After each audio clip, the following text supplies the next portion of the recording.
हाँ सिंपल था, बट आपको एग्जाम में थोड़ा सा, एग्जाम में क्वेश्चन तो, एग्जाम के बाहर सारे सिंपल लगते हैं, वहां पे थोड़े टफ, क्योंकि टाइम कम होता है, हड़बड़ाहट भी होती है, तो सिंपल क्वेश्चन भी गलत होने के चांसेस वहां पे रहते हैं। ठीक है। 22 का क्वेश्चन है, 6 lectures A B C D E F each of 1 hour are scheduled between 8 AM to 2 PM। 6 lectures है ए बी सी डी, वो 8 से 2 बजे के बीच में, हर हर लेक्चर 1 घंटे का है, वो शेड्यूल्ड है।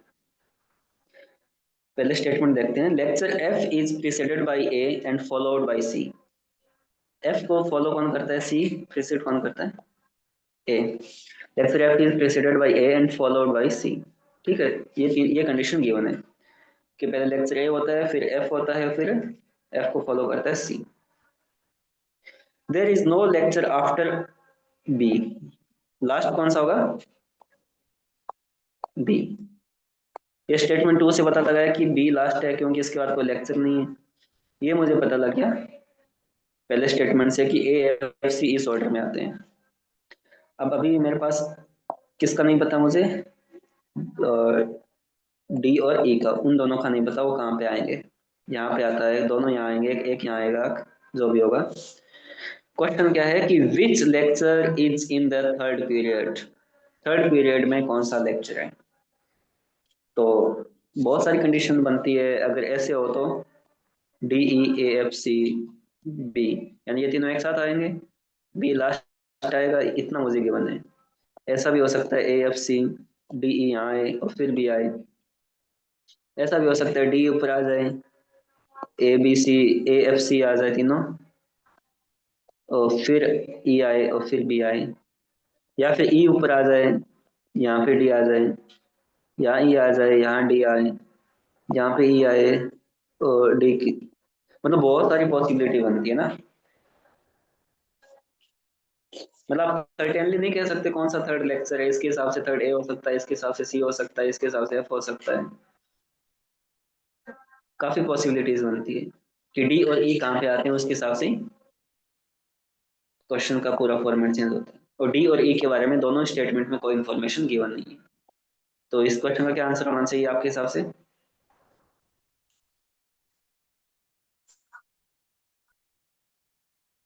अगर आप इस क्वेश्चन को अटेम्प्ट करते हो तो आपका क्या आंसर होगा।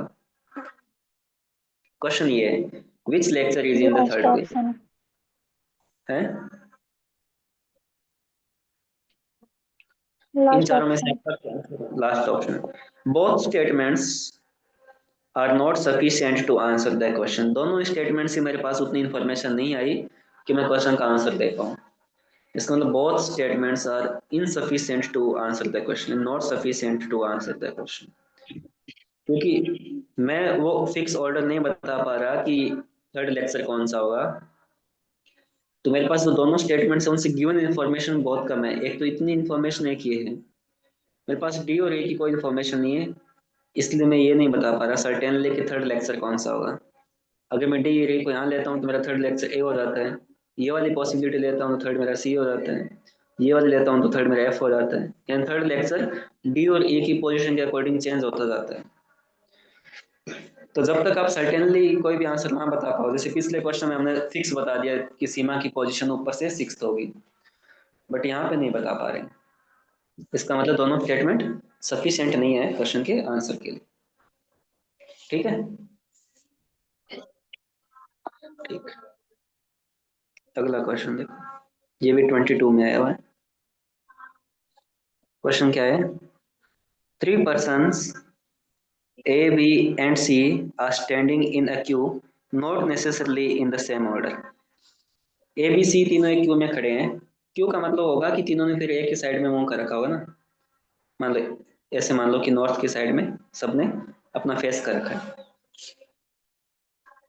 नहीं तो फिर हमें फेस का नहीं पता होगा तो कैसे भी कर सकते हैं, बट क्यू लिखा हुआ है, इसका मतलब तीनों ने एक ही फेस, एक ही डायरेक्शन में फेस कर रखा है। ए बी सी, अब ये नहीं पता, not necessarily in the same order, हो सकता है पहले खड़ा हो, बी पहले खड़ा हो, या सी, जो हमें पता नहीं।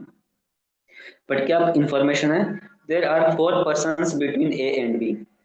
अगर मैं ऐसे खड़ा करता हूँ, मान लो इनको ए और ऐसे खड़े हैं, बीच में 4 लोग हैं, 1 2 3 4, there are 4% between A and B. उधर मूव कर रखा है सबने नॉर्थ डायरेक्शन में, ए आगे है बी पीछे, ये मैंने अज्यूम किया है। आप इसका रिवर्स भी अज्यूम कर सकते हो, मान लो बी यहाँ खड़ा है और बीच में 4 लोग है, ए यहाँ खड़ा है। एंड 7% बिटवीन बी एंड सी, 7% है वो बी और सी के बीच में खड़े हैं। तो फिर मेरे पास दो पॉसिबिलिटी बनती है, 7% बी और सी में। अब सी अगर ऊपर खड़ा है या सी नीचे है, इस केस में मान लो कि सी ऊपर है, बी और सी के बीच में 7 लोग होने चाहिए, 1 2 3 4, एक ए 5 और 6 और 7, एक ये भी बनता है। दूसरा क्या बनता है, दूसरा एक तो ये इतना पहले से था, मैं अज्यूम कर लूँ कि सी मेरा बी के नीचे खड़ा है। 1 2 3 4 5 6 7, ये भी कैसे बनता है। सिमिलरली आप इधर भी बना सकते हो, बी के ऊपर 7 बना सकते हो, बी के नीचे। If there are 11 person ahead of C, C के आगे भी 11% है और ए के बिहाइंड में। If there are 11% ahead of C, C के आगे भी 11% है इस केस में। If there are 11% ahead of C and 13 behind A, 13 behind A मतलब ए के पीछे 13 है, तो 1 2 3 4 5 तो ये हो गए और 8 और खड़े हैं, ठीक है। और अपना इधर वाले केस में क्या होगा, ए के इफ 11% ahead of C, 1 2 3 4 5 6 7 8 9 10 11, तो यहाँ तो 13 है, तो ये वाला कंडीशन तो पहले गलत होगी, क्वेश्चन के अकॉर्डिंग गलत होगी। ये पता लगा क्यों गलत हो गया, क्योंकि सी के आगे पहले से 13 लोग खड़े हैं, बट इसने लिखा है कि 11% से ahead of C, सी के आगे 11 ही है, हमने डायरेक्शन ये रखी है ना सब जगह। एक तो ये केस था, एक ये वाला केस था जिसको हमने छोड़ा था। इसमें क्या था, पहले हमने ए और बी के बीच में 4 रखा, फिर क्या था 7% between B and C, B और सी के बीच में 7%, सी अगर नीचे होगा तो 1 2 3 4 5 6 और 7, और सी मान लो बी के ऊपर होगा तो 7% बिटवीन बी एंड सी, तो यहाँ पे कितने होंगे 1 2 3 4 5 6 7, मतलब एक ये कंडीशन बनता, एक हमने ये बनाई थी, एक है साइड कंडीशन बन सकती है इसकी।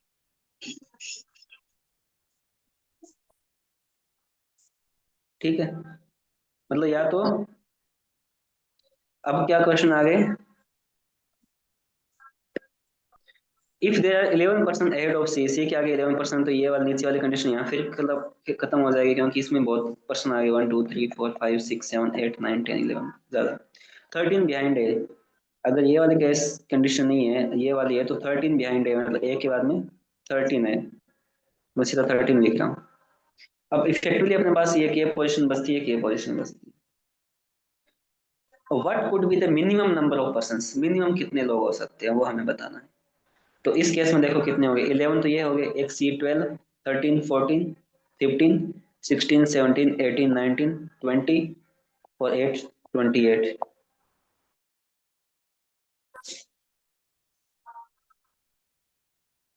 तो इधर कितने हो जाएंगे,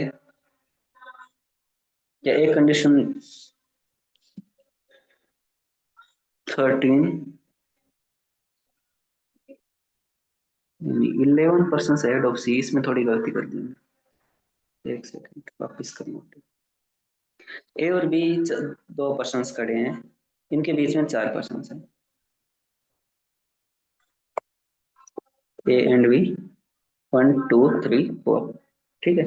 या फिर ऐसे खड़े हैं, मान लो बी डायरेक्शन ये है 1 2 3 4, ठीक। There are 4 person between A and B and 7 person between B and C, तो सी मान लो, एक बार मान लो आप नीचे है बी और सी, तो 1 2 3 4 5 6 7, या फिर सी अगर ऊपर मानता हूं मैं, मतलब इसी केस में, ये तो अपना पहले का केस था, अगर इसमें मैं सी को बी से ऊपर मानता हूँ तो इनके बीच में 7 पर्सन है, तो 1 2 3 4 5 6 और 7, एक ये केस बनता है। इधर एक केस, इस साइड में क्या बनेगा, 7 पर्सन बिटवीन बी एंड सी, अगर सी को मैं ऊपर मानता हूँ तो 1 2 3 4 5 6 और 7, और सी को मैं अगर यहाँ मानता हूँ, अलग कैसे मानता हूँ, कंफ्यूजन हो जाएगा। सी को अगर मैं यहाँ मानता हूँ तो 1 2 3 4 5 6 और 7 ये दोनों सेम केस बनेंगे उल्टी डायरेक्शन में, सी ए बी, इसमें डायरेक्शन। आगे क्या, if there are 11 persons ahead of C के आगे 11 पर्सन्स है, तो इसमें देखो कितने, 1 2 3 4 5 6 7 8 9 10 11, तो ये गलत, इसमें सेट नहीं बैठेगा। और इसमें 1 2 3 4 5 6 7 8 9 10 11, ठीक है। सी के आगे 11 पर्सन है, 7 8 9 10 11, और 13 बिहाइंड ए के बाद में 13 है, तो 1 2 3 और 10 यहाँ मान लो। तो ये कंडीशन तो फ्लॉप ही हो गई थी। तो इसमें देखो कितने बनते हैं, 10 11 12 13 14 15 16 17 18 19 20 21 22, इस केस में 22 पीपल अलाइन में। और एक कंडीशन हमने बनाई नहीं, और इसमें कितने बनते हैं 11, वैसे मिनिमम पूछा है तो मिनिमम तो ऑप्शन भी 22 ही है, तो ये आंसर हो जाएगा।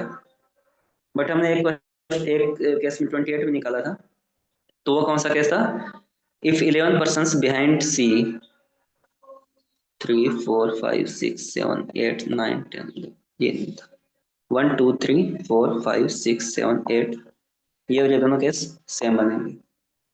तो मिनिमम तो 22 ही बन सकते हैं। वो 28 जो जस्ट पीछे स्लाइड डिलीट की थी उसमें 28 थे ना, उस वाले केस में 28 बन सकते। तो इसने मिनिमम पूछा है, मिनिमम कितने बनेंगे, तो मिनिमम तभी बनेंगे जब इनमें से कुछ चीजें कॉमन हो, यानी कि ये सी के आगे 11 था तो उसमें से 8 तो कॉमन आ गए थे, 3 बड़े थे, ठीक है।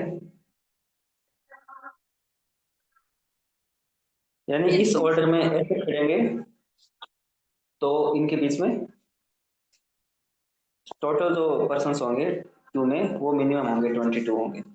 अगर वो इसके अलावा और ऑर्डर में खड़ेंगे तो फिर वो नंबर ऑफ पर्सन ज्यादा हो जाएंगे, मिनिमम नहीं होंगे, ठीक। यानी ये वाला केस और ये सेम है, इन दोनों में अगर मैं ए की साइड में सी को रखता हूँ तो मेरे मिनिमम पर्सन आएंगे, अगर मैं बी की साइड में सी रखता हूँ तो फिर वो मिनिमम नहीं आएंगे, वो मिनिमम से ज्यादा होंगे। तो वो आपको तो एग्जाम में ऐसे 2 3 बनाने पड़ेंगे तभी आइडेंटिफाई कर पाएंगे, yes. ठीक है। ठीक है, तो ये रैंकिंग वाले क्वेश्चन में इतने ही, रैंकिंग वाले टॉपिक में इतने ही क्वेश्चंस आए हुए थे पिछले 10 12 साल में। कल से हम अच्छा टॉपिक स्टार्ट करते हैं फिर से, वो करते हैं सीक्वेंस एंड सीरीज। इस टॉपिक से पिछले 4 5 सालों में काफी क्वेश्चंस आने लगे, 25 में भी 4 क्वेश्चन आए हुए हैं, 24 में भी शायद 3 या 4 आए हुए हैं। तो सीक्वेंस और सीरीज वाला टॉपिक स्टार्ट करते हैं कल से, ठीक है। मतलब इस टाइप का कुछ भी आपको दिया होगा, एक सीक्वेंस दी होगी, उसके कुछ टर्म्स दिए होंगे, एक टर्म पूछ लिया, तो हमें वो पता लगाना पड़ेगा कि वो कौन सा ऑर्डर फॉलो हो रहा है, वही सेम ऑर्डर आगे फॉलो होगा। तो नॉर्मली हम क्या करते हैं, इन दोनों के बीच का, हर टर्म के बीच का डिफरेंस चेक करते हैं पहले। अगर वो डिफरेंस सेम आ रहा है तो अर्थमेटिक सीरीज बनती है, समांतर श्रेणी बनती है।